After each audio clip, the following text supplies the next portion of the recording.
ये देवी सरस्वती पर एक संक्षिप्त नजर है। तो सोचिए, ब्रह्मा ने सृष्टि तो बना दी, पर वो ना एकदम बेजान, खामोश और बिखरी हुई सी थी। अब इसी मुश्किल को सुलझाने के लिए ज्ञान और कला की देवी सरस्वती का जन्म हुआ। पहला, ब्रह्मा जी ने महसूस किया कि उनकी बनाई दुनिया में कोई व्यवस्था, कोई समझ थी ही नहीं। सब कुछ आप कह सकते हैं अस्त व्यस्त था।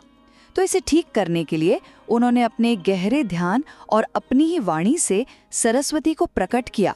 हाँ, ज्ञान, संगीत और कला की देवी को। दूसरा, सरस्वती जी, जिन्हें वाग देवी यानी कि वाणी की देवी भी कहते हैं, उन्होंने फौरन मदद की। अच्छा, कैसे?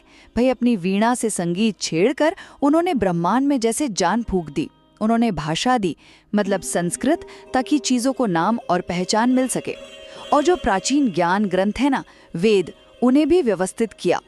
यहाँ तक कि तारों और मौसमों को भी एक क्रम दिया, जिससे जो निराकार सी सृष्टि थी उसे रूप और सार्थकता मिली। और तीसरा, सरस्वती के जो प्रतीक हैं वो हमें सिखाते हैं कि सच्ची रचना के लिए क्या जरूरी है।